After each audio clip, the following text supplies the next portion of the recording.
All righty. You are looking live at Sold Out MetLife Stadium, where today the 16-0 and playoff bound New York Giants are taking on the 0-16 Philadelphia Eagles. And why are the Philadelphia Eagles 0-16?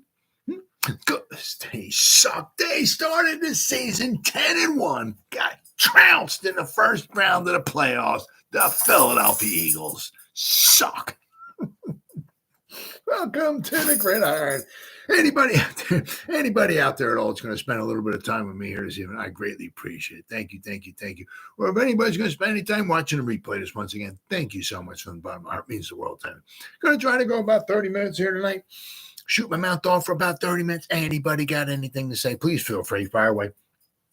Throw in the chat box. I usually try to check on the chat box like every 5 or 10 minutes or so. So as soon as I see something in there, I try to respond to it as fast as I can. So please feel free, fire away. But plus also, seriously, instead of me just rambling on for half an hour, 45 minutes, or whatever it might want to be, it's just nice to talk to another Giant fan. So please feel free. Once again, fire away. Before I get started, if anybody wants to help support my channel, it would mean the absolute world to me. The description box below, the very top link in the description box, takes you to my membership page. I got 3 different membership levels. The first one's called the Saquon, second one's called the Lawrence Taylor, and the third one I got is called the Gridiron. Each one's got their own little perks to them. So if you want to help support my channel, it would mean so much to me, and I thank you in advance. Thank you. If you're subscribed to my channel, once again, thank you. I can use all the support I can get, guys. But if not, please go down below, hit the subscribe button, hit that bell icon. That way, next time I go live or if I put a video out, you'll be notified. And it's free of charge, right? What do you got to lose? But if you are subscribed to my channel, thank you. If you also, maybe share this video, hit the thumbs up, that would really, really help me out immensely. And I thank you in advance. Thank you. And then finally, also just a little ways down in the description box. Move the chair for my buddy Randy here. All right, okay. Randy's here. We can continue. A little ways down in the description box, there's 2 additional links. The top one's a Facebook link, which I'll go over in just a second. The one underneath it, it's a Twitter link. It's always been Twitter. It's Twitter to me, because I'm an old-time fart. I hate change. Get off my lawn! One of those old-time farts, right? It's always been Twitter. It's Twitter today. It'll be Twitter tomorrow. It'll be Twitter 3 trillion years from now when I'm long gone. I hate change. It's Twitter. Whatever letter of the alphabet Elon Musk wants to call it, that's on you, bro. I'm not calling it that. It's Twitter. If you follow me on Twitter, I'll follow you back. That's an absolute promise. I try to put Giants-related stuff in the Twitter account every day. Then a link just on top of it takes you to my Facebook group, which is doing simply marvelous, might I add. It's called the New York Giants, the Gridiron. It's a group. We have over 7,900 members in the group. It's doing, once again, I said, fantastic. Basically, if I'm alive and breathing, if I have internet access, I'm putting stuff in this group darn near 365. And not only do I put stuff in here, but members post stuff in this group as well. So between me and the members, there's a boatload. There's a ton of New York Giants information going in this group every day. It's called the New York Giants, the Gridiron. It's my Facebook group. Please join it. You won't be dissatisfied. All right. With all that stuff said and done and out of the way with, well, it is kind of funny how, everybody's got, these NFL insiders and all that stuff. I guess they got these people that, do some, I don't know, a lot of these, the insiders or whatever, they have people that they're in cahoots with. I guess a lot of the guys obviously following the Giants, I guess have built up some relationships over the years or whatever. And they have their own, I don't want to say people on the inside, but they got people that they know on the inside. And I guess some of the people work, I don't know, do some talking or whatever. And, some people have some inside knowledge as far as, what the Giants might wind up doing. I don't know who these people are that are doing the talking, that know about the Giants draft strategies and all of that. But got a little story here. And where are we at here? This is from Ed Valentine. So I'm not sure. So I'll read this here. Says Giants traded up from the number 6 for a quarterback is very much in play, says Daniel Jeremiah. So Daniel Jeremiah, I don't know. I don't know. He's got somebody he knows on the Giants or whatever like that who's,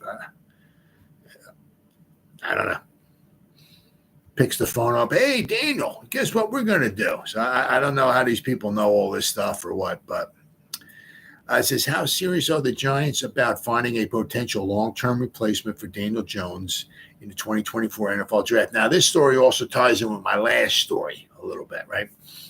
Well, connected NFL Network insider Daniel Jeremiah, so somehow Daniel's connected, I don't know, somebody on the inside with the Giants or somebody that works with the Giants or somebody that knows the Giants or works with whatever, I don't know. So Daniel Jeremiah said Thursday during a draft conference call that moving from number 6 to number 3, which would guarantee the Giants one of the top 3 quarterbacks in the draft class, is very much in play. I know you have one more year of Daniel Jones before they could kind of get out of that contract, but I think that would be something that would be very much in play, Jeremiah said. The precedent for a move from 6 to 3, a pick currently held by the Patriots, was set in 2018 with the Jets. That year, the Jets gave the Colts 3 second-round picks, 2 in 2018 and 1 in 2019, to move up to select Sam Darnold. That was the year after, obviously, the Giants selected Saquon Barkley. Now, had Dave Gettleman that year picked the phone up, I don't know if the Jets were calling, but I do know the Denver Broncos called up. The phone was ringing. Dave Gettleman was looking at the phone. We got our guy. So I guess to give a little spark to Eli Manning's final years or so of his career in New York, he wanted to draft the running back instead of, and the thing is that, which is kind of a kicker, is that I think that the Broncos were like drafting number 5 or something like. Let's see here, 2018 NFL draft, 2018 NFL draft. All right, let's see here. The Broncos were number 5. Yeah, number 5. It took Bradley Chubb. But I did a video on this. The story came out, and I wound up doing a video on this. That was maybe a couple weeks ago or whatever, about Gettleman just staying put. But apparently the Broncos at number 5 picked the phone up, started dialing the New York 1-800 New York Giants, right? And the phone was ringing, and Gettleman was looking at it. Phone was ringing, and Gettleman was looking at it and didn't do nothing. So the Broncos apparently called. Gettleman didn't answer the phone, and apparently they were going to, from what the story said, they were basically going to give some type of king's ransom to go from 5 to 2. Okay. So, and the kind of the kicker of it, let's see here. Hold on. Where are we at here? Nope. Here we go. Now they would have moved up and they would have took Sam Darnold. So then the Giants, then it would have been the Jets, and then the Browns, and then the Giants. The Jets straight. It would have been the Colts, the Browns, and then the Giants. Okay. So the Colts, who were number 3. See, the Jets wouldn't have jumped up because they wanted Sam Darnold. So the Jets probably would have stayed put at number 6. Giants would have been number 5. Browns would have been number 4. Colts would have been number 3. The Colts took Quentin Nelson. Okay. So they might have took Quentin Nelson, who was like a surefire, guaranteed hit. You're taking a guard at number 6. This guy is like going to be a surefire, no miss, guarantee hit, and pretty much, Quentin Nelson has been a fantastic player for the for the Colts. So they might have wound up taking, at number 3, they might have wound up taking Quentin Nelson, right? So it would have been Baker Mayfield, quite possibly, would have gone first.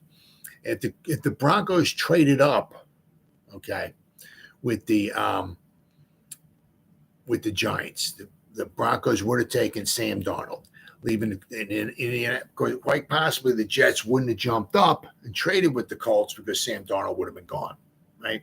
So it would have been the Colts at number 3, and they're looking obviously to build up their they probably weren't going to take Saquon Barkley if they're looking to build up their offensive line.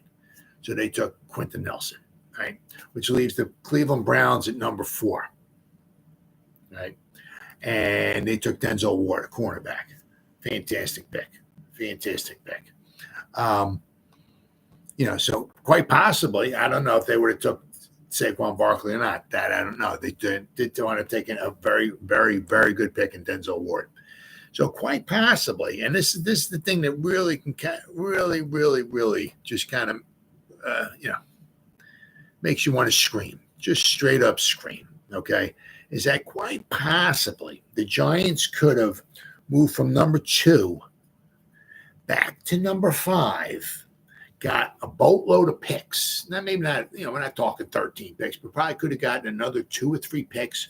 They would have got the 5th overall pick. They could have maybe got the Broncos' first pick the following year. They could have maybe got 2 2s out of it.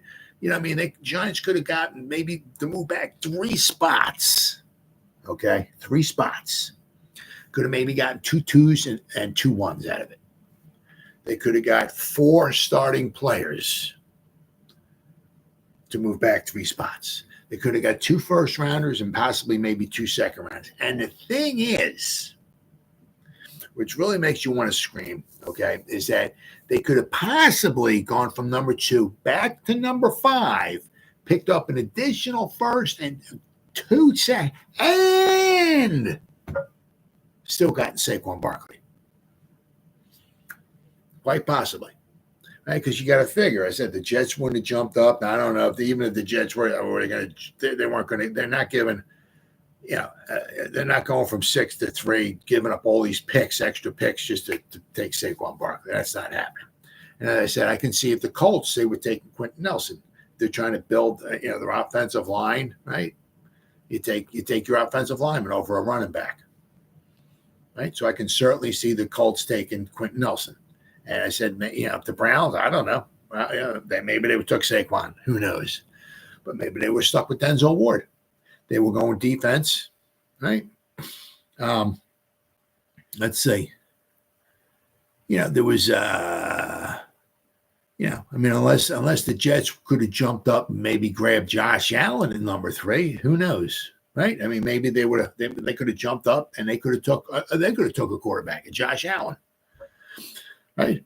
Which would have left the Browns at number 4. Maybe they still took maybe Denzel Ward. Who knows? But then the Giants still could have got maybe Saquon Barkley. So the thing, the kicker of it is, the kind of thing that just makes you want to scream, right? Is that Gettleman refused to pick up the phone.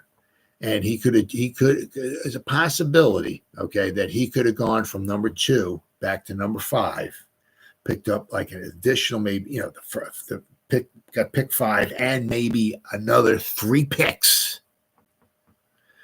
If you draft correctly, you could have gotten 4 starters, right? The one pick to move back to pick number 5, and the 3 extra picks in the first and second round. So he could have picked up maybe 4 starters to move back 3 spots. 4. The Giants were in rebuilding mode. They needed help, right? Right. We certainly needed help because we were not a juggernaut in 2018. And they still could have gotten, quite possibly, Saquon Barkley. Absolutely unfreaking believable. Absolutely unbelievable.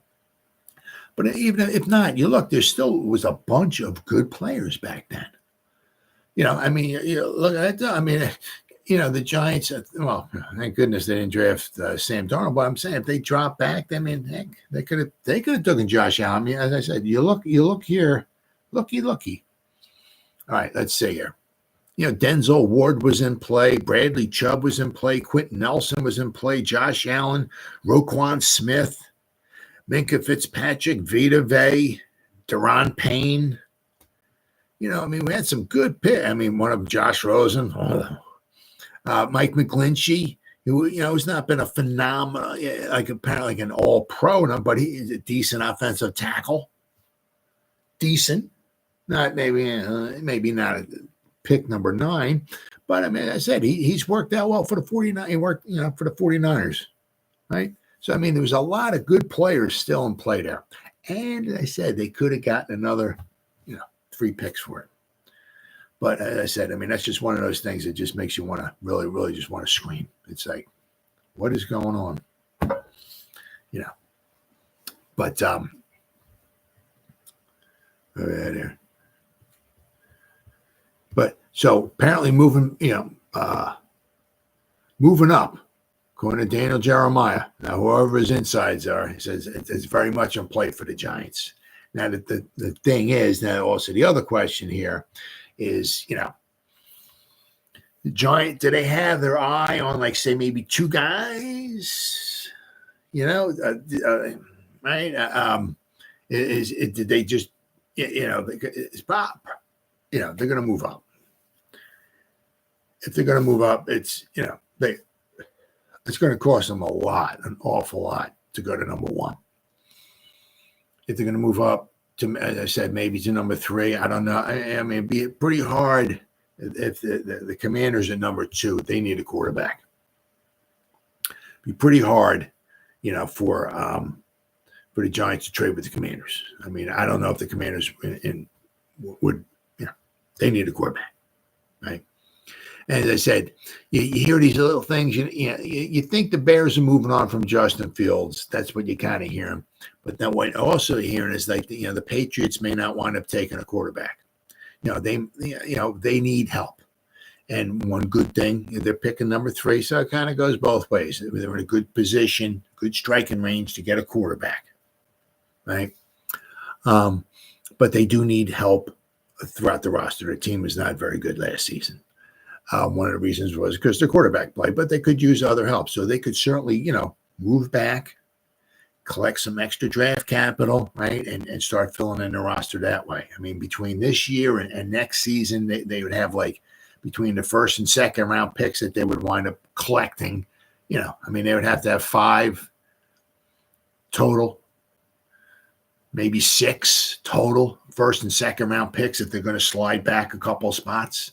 And that's, you add 5 or 6, starters. Hey, you're on to something. That's an awesome way to kickstart your team. Start the rebuild, right? So they're in a prime position to move back, especially because it's a quarterback. There's a lot of teams obviously need quarterbacks. It's a good quarterback class, and there's like the top 3, and then there's a little bit of a drop off after that. Right, so the Patriots are in a prime position to be able to move back. Yeah, but according to, as I said, Daniel Jeremiah, whoever, I got to tell Daniel what's going on with the Giants here. I don't know who's picking the phone up and talking to the guy, but it says, as it happens, the Giants have picks 39 and 47 in round 2 this year, and a second round pick in 2025 they could offer for a move up the board. It's a steep price to pay, a little bit of a premium there, Jeremiah said. You could get up to 3 with the you get up to pick number 3, which kind of ties me into my last story I'm going to bring up. Let's see. He said he would not rule it out for the Giants to try to move up to number 3. While a quarterback move like that might be awkward for the Giants in 2024, Jeremiah said a lack of enthusiasm around the league about the 2025 quarterback draft class could be an argument in favor of trying to find a quarterback of the future now. Yeah, because next season it doesn't look like things are really, the quarterback class is not anywhere near as good as this year's quarterback class. There doesn't seem to be as much excitement at this point in the process about next year's guys, Jeremiah said. I think that could lead to some action, spur some action for these teams to try and either take one where they are and maybe even be aggressive and go up and get one. Giants general manager Joe Schoen was assistant GM in Buffalo when the Bills engineered a pair of trades to go from number 21 up to number 7 to select Josh Allen. So Schoen has seen that go for broke strategy work. Will he employ it this time around with the Giants? Well, we'll have to wait and see. But, that was a very, very gutsy, move up. The Bills moved up 2 times, right, to go up to number 7. And boy, I'll tell you what, it doesn't always work out. I mean, look at what the 49ers did to move up to get Trey Lance. And, with a short period of time, they're shipping them off to somebody else. So, thankfully, I mean, for them, they're lucky. I mean, you move up and you trade up all this, to get a quarterback, and you shipping them off, and you're going to the Super Bowl. Good for you, man. But I'm saying, but you like with the Bills. I mean, they gave up a lot to get Josh Allen. They're lucky it worked out. It doesn't always work. I mean, I said people were very high on Josh Allen. I'm not Josh Rosen. I'm sorry, Josh Rosen. Got the Joshes wrong. A lot of people are talking about Rosen. A lot of people are saying he's the most quarterback-ready guy in that draft. He's looking good, right? He's not even football anymore, right? So there's no guarantees or anything like that, right? I mean, So I'll just have to wait and see. But apparently, according to Daniel Jeremiah, whoever he knows on the inside, said it's in play. Something's in play. And obviously the thing is that the Giants are going to have to fall in love with somebody else other than probably Caleb Williams, right? They're going to have to probably fall in love with probably Daniels and May. Or maybe they fall in love with Daniels, right? Caleb Williams goes 1, then they're like, the Commanders, the pick is in. He goes to the podium, right? And they read the pick, right? The Commanders, with the 2nd overall pick in the 2024 NFL Draft, select May, right? And then the Giants pick the phone up, call New England, said, hey, we're still in play. Can we, still move up? We'll give you the picks and public, and if the Patriots says yes, okay, thank you. They hung the phone up, and then it'll flash along the bottom. Trade has been in. Trade. And all the Giant fans are like, trade him again. Trade. The New York Giants are now on the clock, and all the Giant fans are freaking out. Oh my God. Oh, trading. Oh yeah. Because you know who it is. Unless for some crazy reason, I couldn't possibly in a million years say it for trading up for Harrison Jr. That would be. But you do know that if the Giants want to goes all across the bottom of pick number 3, trade, right? And the Giants are on the clock with who they're taking in, right? The other thing would be say they like May, they don't like Daniels, right? Just for whatever reason, who knows? I don't know, right? And then so they're just sitting waiting for Goodell to come up to the podium and say, the Commanders with the 2nd overall pick have taken Daniels. And then the Giants pick the phone up and call up the Patriots. Okay, we're on. You still want to do that trade? Is that still okay? And all that stuff. So then the trade, and then the Giants take May, right? So it doesn't necessarily mean, that the Giants have to fall in love with all 3 guys. They might like Williams and one of the other guys. Who knows? Dable might go. I'll take any one of the 3. Give me any one of the 3, and I think I can make it work. So we'll be kind of mortgaging the future a little bit, right? But I think I can get it to work with any one of those 3 guys. So, I prefer Daniels, but if he's not there, I can make it happen with May, right? Or I prefer May, but if Daniels is there, we can rock and roll with him too. That guy's an unbelievable freaking athlete, right? So, So I'll have to wait and see. But as I said, whoever Daniel Jeremiah knows on the inside, there's quite a possibility that the Giants might wind up moving up. Then we got, now, of course, now here is like you look, and you just look at like what the Giants have as far as cornerbacks. I mean, whew. Now we got cornerback options for the Giants this offseason. Now, the thing is that you look at the Chiefs, right?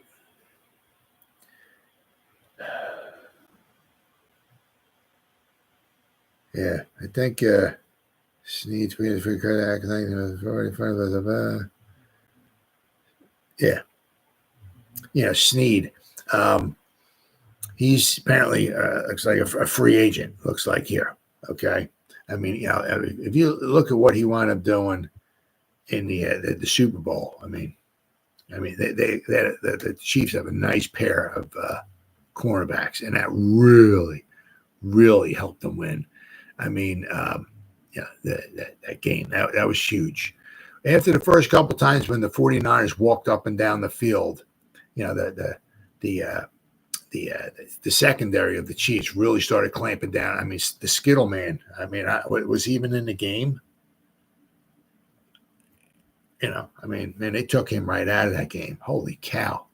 But the cornerbacks for the Chiefs really, really did well. I'm saying, but if you look at the Giants, right? You look at what we got this season. It's not. We're not chock full of. Let's see here. Yeah, obviously Adoree Jackson. He's gone, right? I don't see the Giants trying to bring him back. We got Trey Hawkins the third. Got Deonte Banks. Nick McLeod, who is, I believe, a restricted free agent. He is a restricted free agent. We got Cordell Flott. We got Darnay Holmes, but he's an unrestricted free agent. Then we got Aaron Robinson, the man who can never stay healthy or can never get healthy. The last injury he had was a very bad knee injury. Don't even know if he'll even be back this season, or if he can play, But he's a walking injury. He's an injured guy who just stays injured, right? So the Giants don't have a plethora, as Dan Dierdorf would say, of cornerback help. So we need a lot. We need a lot. Okay, so without question, I would be rather shocked if the Giants do not select a cornerback somewhere along the line here. An edge rusher, at least a corner, whatever. If you took a cornerback in the 4th round, okay. All right. Took a cornerback in the 3rd round, whatever. Okay.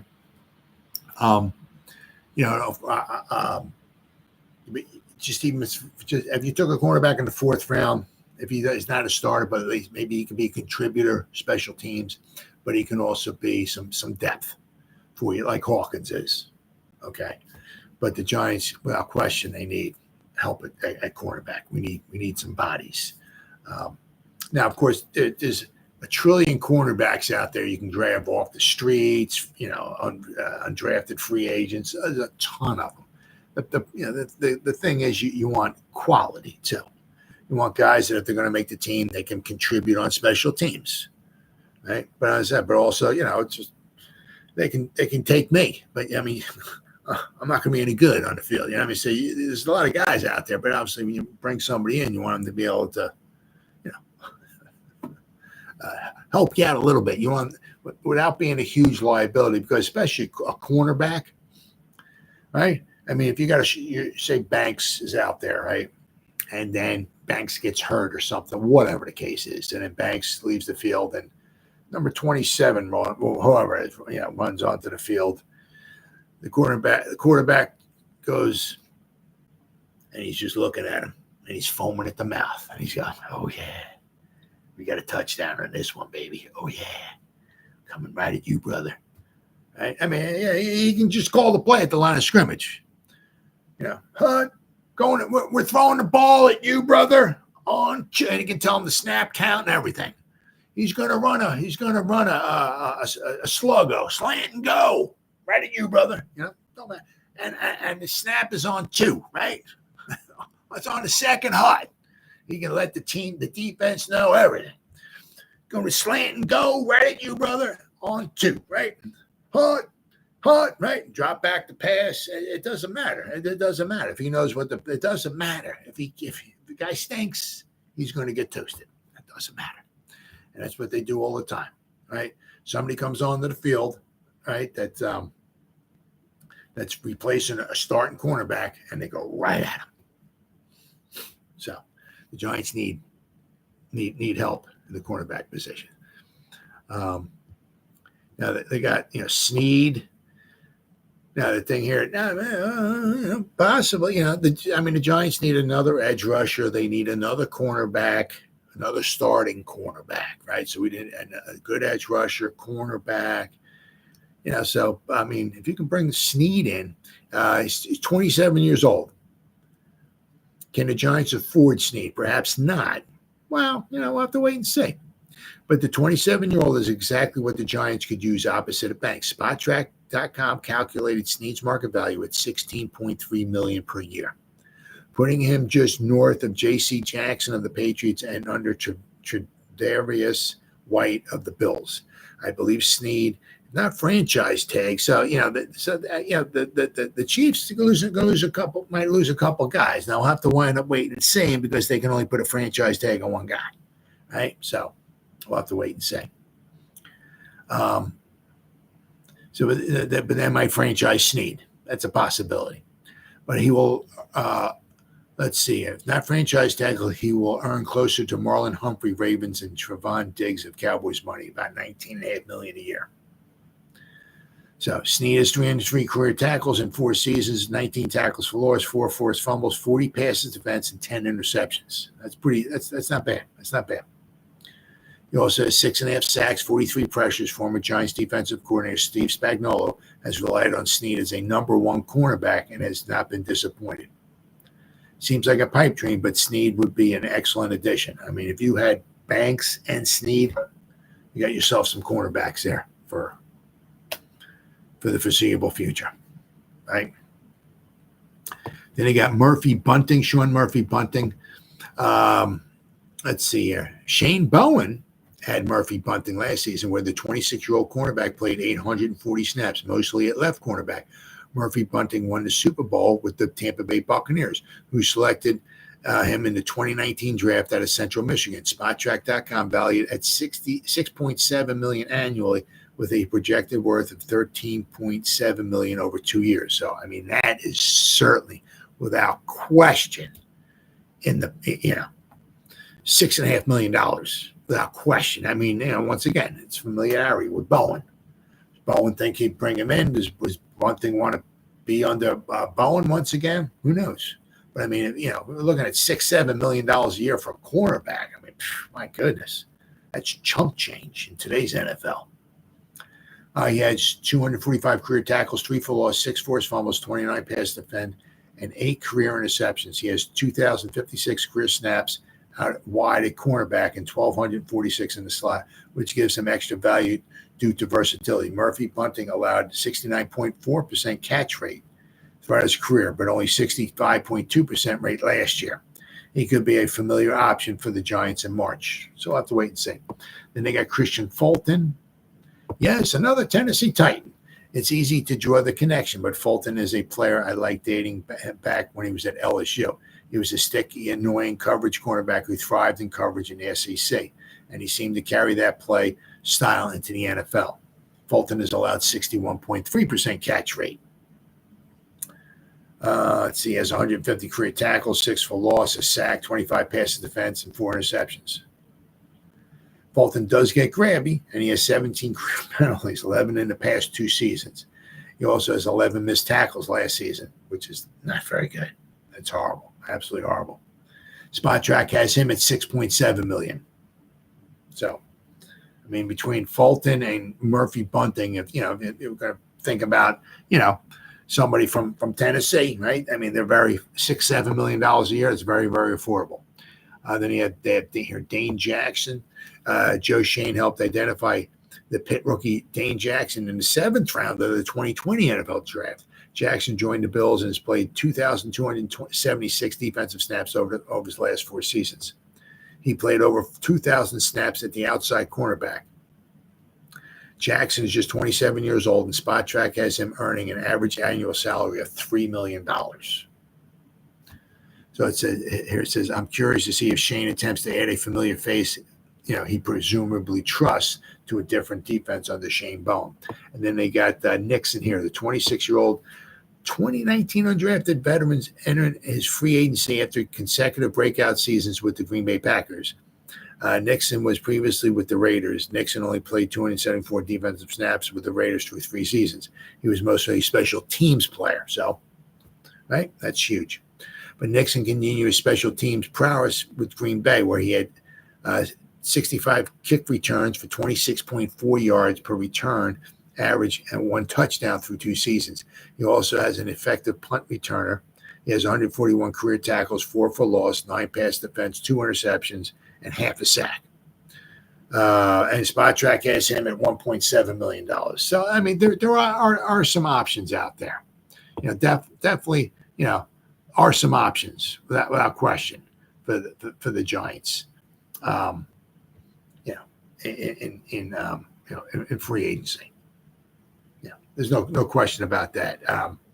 As I say, especially it doesn't seem like they're going to be bringing Adoree Jackson back. So we'll have to wait and see. But I mean, the Giants, they need, they really could use some good quality players, but they need quite a few players too. And as I said, I mean, you're going to have undrafted free agents. You're going to have guys that get let go from other teams that the Giants can bring in. But look for the Giants at least to add a cornerback in the draft. And we got 7 picks. And I'd be shocked if one of them's not an edge rusher, another one's a cornerback. Right? We need an offensive lineman. We need a wide receiver. We need a lot. But I would be shocked if the Giants don't draft a cornerback somewhere in the draft, like what we did. Even worse, what we did, like we drafted Trey Hawkins late last year. Right? Well, at least he's some depth. Right, so we draft somebody once again late this year. We'll have, he'll be young and there'll be some depth, But the loss of Adoree Jackson could hurt. Then of course, then we have the of course, everything is, you have the needing the dog of wide receiver, and of course, everybody's been, maybe trying to get Ayuk from the 49ers. Of course, now T. Higgins is free. You got Mike Evans. Once again, it's the teams let them wind up going. Right? You don't know. They might franchise tagging him or something like that. Mike Evans is, he's played 10 seasons. Every season, he's had 1,000 yards receiving. That's ridiculous. Every season. You want consistency? 10 seasons, each one with over 1,000 yards receiving. That's consistency. I think it says, and he's only, I think it's in this article I'm going to read, he's only missed 9 games in 10 seasons. That's crazy. Then, of course, he's a little on the older side. You got T. Higgins. Okay. Once again, that's if these guys don't get franchise tagged. Right. But T. Higgins obviously is a younger option for the Giants. Now, according to Spot Track, it's not going to cost like $30-35 million to get one of these guys, but still, it's going to cost a little, it's going to cost a little chunk change here, right? But they got here the best teams. It said the Bengals and Buccaneers may say goodbye to 2 of their top targets this offseason, but there's plenty of other teams that should be ready to pick them up instead. So we're talking obviously about Mike Evans and T. Higgins. So they got 5 teams here that could have interest in either one of those. One of them is the Tennessee Titans. New England Patriots is another one. Carolina Panthers is another one. The Indianapolis Colts would be another one, right? Then we have here, let's see here. Higgins is coming off a terrific 4-year stretch with the Bengals. The 2020 second-round pick notched a pair of 1,000-yard seasons alongside Joe Burrow and Jamar Chase, and is now slated for free agency should he avoid the franchise tag once again. That's if they don't franchise tag him. I mean, it's if they, once again, if you got Higgins and Chase, and if you got Burrows there, you're off to a good start. I mean, that's really going to help out the Bengals, but we'll have to wait and see. Evans is 30 now, is one of the most consistent receivers in NFL history. In his 10 years with the Buccaneers, Evans has eclipsed the 1,000-yard barrier each year and has also won the Super Bowl. A two-time All-Pro, Evans is extremely durable, missing only 9 games throughout his career. Should the two leave their respective teams, which franchises will make the most sense? Well, I got those 4, and then, of course, you have the Giants here. The Giants are in dire need of receiver help. Nobody posted more than 800 yards receiving last season, and if Daniel Jones is going to work out for New York at some point during his current deal, upgrades must be made. Higgins or Evans would certainly provide that for the Giants team that ranked 31st in receiving yards in 2023. Only better than the Carolina Panthers. Ultimately, Higgins would be a more ideal target considering his age and where New York is in his contention cycle.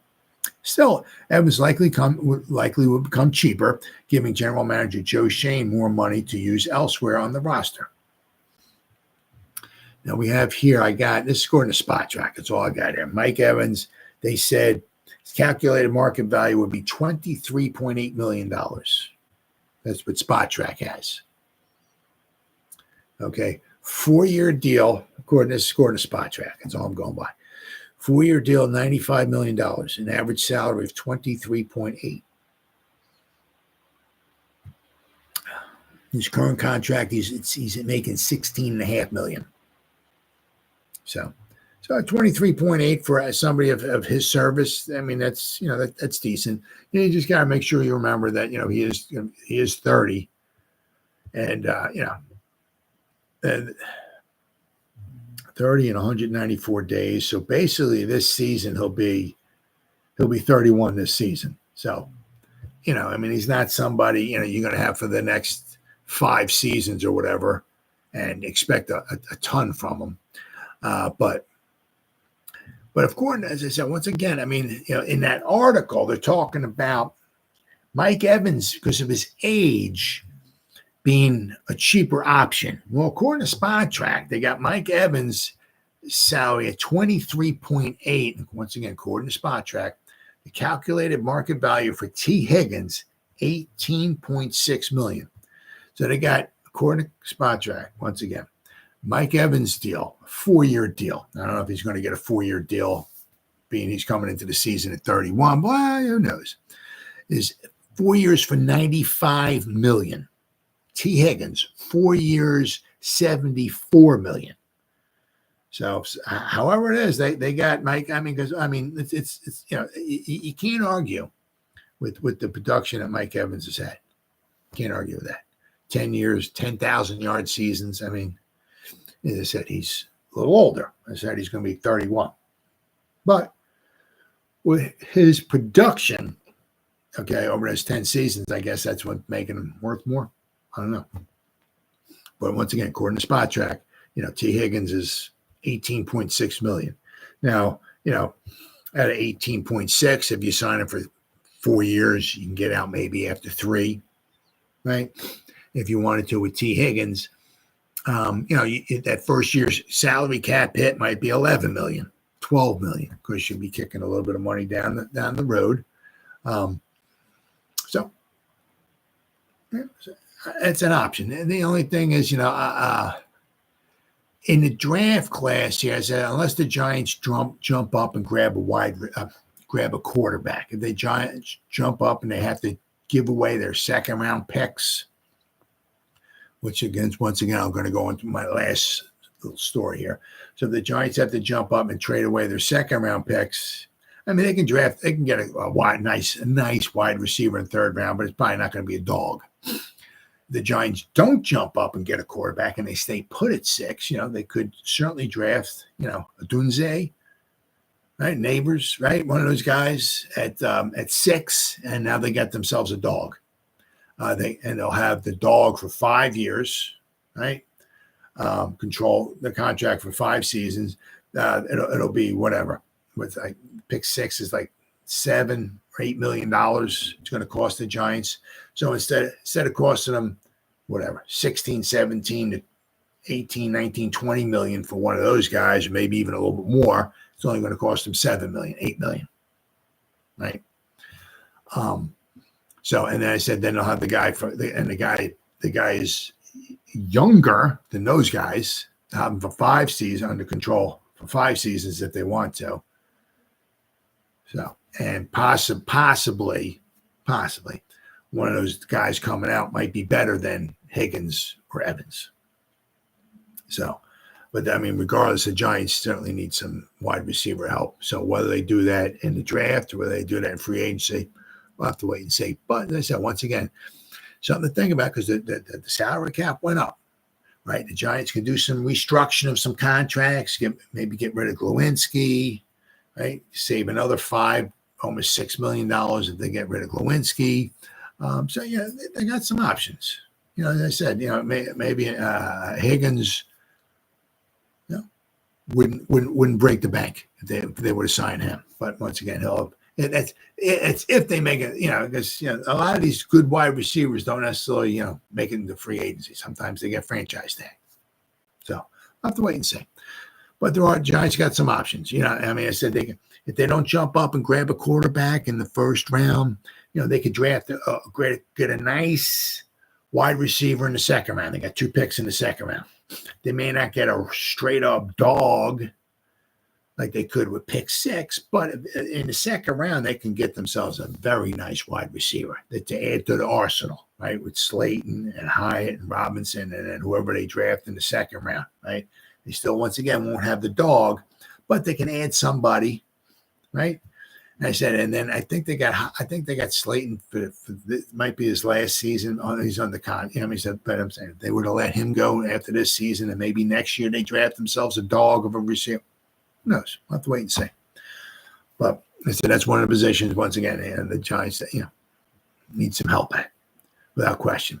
Then, of course, this brings it to you. What would it cost, okay, the Giants to move up from, you know, possibly with the New England Patriots? Because there's a story here, rumored, all right? Rumored asking price for a Giants-Patriots draft trade would be a no-brainer for New York. Well, that's if they're in love with one of those quarterbacks. It says Joe Schoen would simply have to make this move if they're in love with the quarterback that's available. It says, will the New York Giants end up trading up the first round to bring in a new star quarterback? That's something that people are going to be wondering heavily all the way until draft night. Recent buzz sure makes it feel like Joe Schoen is going to go after his own guy under center. While landing the number 1 overall pick to take Caleb Williams would be a dream come true, it doesn't feel likely at this point. However, getting the number 3 spot and drafting either Drake May or Jaden Daniels, depending on who's off the board first, is in the cards. So how much would it cost to move up 3 picks? Not as much as you might have originally thought. Well, I mean, you know, once again, this is the same thing which happened in the 2018 draft, right? The Jets were number 6. The Colts were number 3. The Jets traded from number 6 up to number 3 to grab a quarterback. Same thing with the Giants. The Giants are number 6. They would go from number 6 up to number 3 to draft a quarterback. The Jets gave up 3 second-round picks. They gave up pick 6 to the Colts. They took Quentin Nelson. They fell back to number 6, took themselves a stud of an offensive guard, and then they got 3 second-round picks. So basically, if you do your scouting right, you know, once again, there's no guarantees as far as drafting and all that. I get it, but I mean, if you do a decent job, yeah, you get 3 second-round picks. You know, there's a good chance those 3 second-round picks could be, if not big-time contributors or starters, they should be contributors. You know, so you should, you know, between the first-round pick and those other, you know, so to move back from number 3 to number 6, they got a first-rounder and they got, that's 4 guys. There's 4 guys that quite possibly could make your team a lot better, right? But I said, it's what they were talking about here, right? So I mean, that's very comparable. right? The Jets went from 6 to 3. The Giants possibly move from maybe from 6 to 3. I said the thing is they have to basically, they're going to be checking out all the quarterbacks, right? Obviously, right? They're checking out McCarthy from Michigan. Bo Nix, Penix, right? Or what? All those guys. They're checking them all out, obviously. But if they're going to jump up into the top 3, they got to, they have to fall in love. Well, I was saying, they have to fall in love with somebody. And if that one person, I said, if they like Daniels, and for some reason, if he's there at 3, if Dable's like, if Daniels is there at 3, I think he's the guy. I feel really confident that I could work with him, Or as I said, it might be, like May. If May falls to number 3, if the Commanders take Daniels, and if May is there at number 3, I really feel confident I can, let me get my hands on the guy. We'll mold him, right? Develop him, right? I really think he can really work out. So obviously it's a huge, huge move, right? Because you're giving up 4 picks, quite possibly, to get one guy. And if he doesn't work out, So, or as I said, once again, it could be, Dable could be like, I'll take any one of those guys. I mean, I can work with any of them. It doesn't matter. Daniels, May, Williams, it doesn't matter. Any one of those 3, if they're there, right, they're going to be there. One of them's going to be there at 3. We'll make the move, right? But he has to really, because it's going to cost him his job. And it might cost Shane his job too, right? So if they move up and they take May, and if he don't work out, but I mean, it's very, very, very comparable, right? Let's see. Ryan Dunleavy said, I asked, move the sticks if Giants could feel urgency to trade up into the top 3 if they want a quarterback. His full answer coming later. But for now, he knew exactly what the cost would be. Pick 6 and 3 second-round picks. The 2 that they have this year, and they're 1, and 2 this year for pick number 3. So, says the Giants-Patriots NFL draft trade will be something to watch. The New York Post, Ryan Dunleavy asked the NFL Network's Daniel Jeremiah. So once again, we're going back to Daniel Jeremiah. What it would take for the Giants to grab the 3rd overall pick, and Jeremiah said it would take pick 6 plus 3 second-rounders.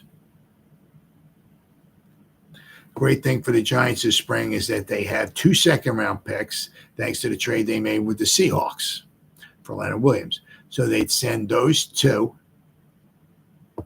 plus pick number 6 and the 2025 second-rounder to grab either Daniels or May. And that's not bad at all, once again. But, everybody says, that's like a no-brainer or whatever like that. But once again, they have to be, Dable has to be in, it has to be like, okay, if they don't like the guy who's there,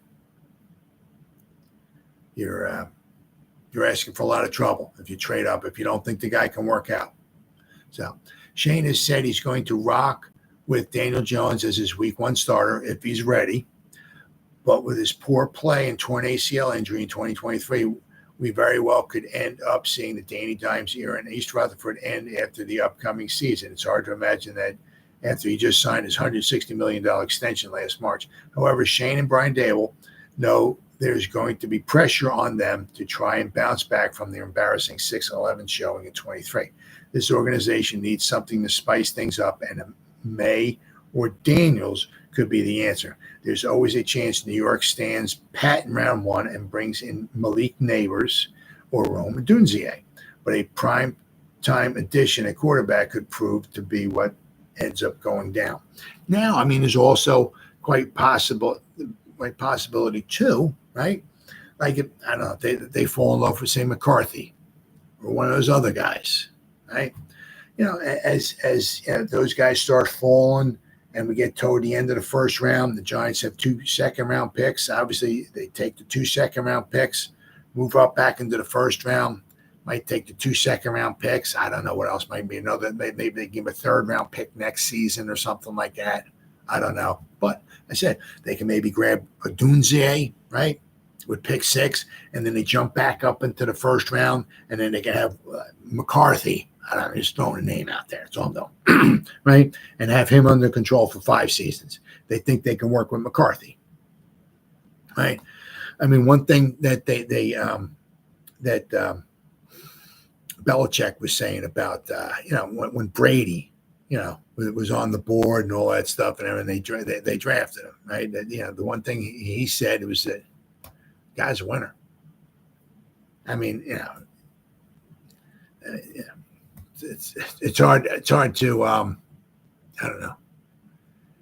I mean, after you see Brady play, I mean, of course, it's hard to argue with that. But I mean, it's hard for that to be your basis on why you draft a guy. But then once again, they're drafting a guy in the 6th round.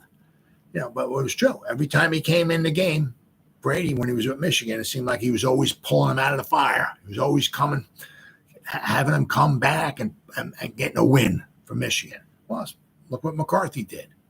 Right. So, I mean, obviously, it doesn't mean he's going to be a Brady or nothing like that. It doesn't mean he's going to be a fantastic quarterback. And he might be. Who knows? But, I mean, once again, I say McCarthy, right, he was a winner. So, and, there's a lot of high praise for him. But, obviously, a lot of people there's the top 3, and then there's a little bit of drop off until you get to McCarthy. Once again, doesn't mean McCarthy won't be as good as any of those other guys. You have no idea. But once again, that's always something in the cards too. Or, if I said, if it gets to whatever, the first pick of the 2nd round, the Giants can take their first 2nd round pick and couple that up with the 3rd round or whatever and move up and grab the, whatever. There's options. The nice thing about the Giants having those 2 2nd round picks is they can jump back into the 1st round if need be. They might have to throw another pick in there or something, but they can. They can also jump up maybe to number 3, and draft a guy. But they have to have conviction. They have to be, if we get this guy, we got it. Yes, that's how they got to feel. Because if it don't work out, I mean, Dave will be gone. I mean, I'm not sure about Shane, but I mean, Shane's the one pulling the trigger on it. So could cost him his job as well, too. So once again, got a couple months to go. It's going to be very interesting. But we have the underwear Olympics coming up. They got the combine coming up. That's going to be the rave of the next week or so. So we're going to have a lot of interesting stuff to talk about with the combine. And then after that, about a week or so, whatever after that, you got free agency and woo. It's on, folks. It's on. So in 57 minutes, whoever spent any time listening to me live, thank you. If anybody's going to spend any time watching the replays, once again, thank you so much from the bottom of my heart. It means the world to me. Thank you. As always, you guys stay safe out there and go Giants. Woo! Oh, yeah.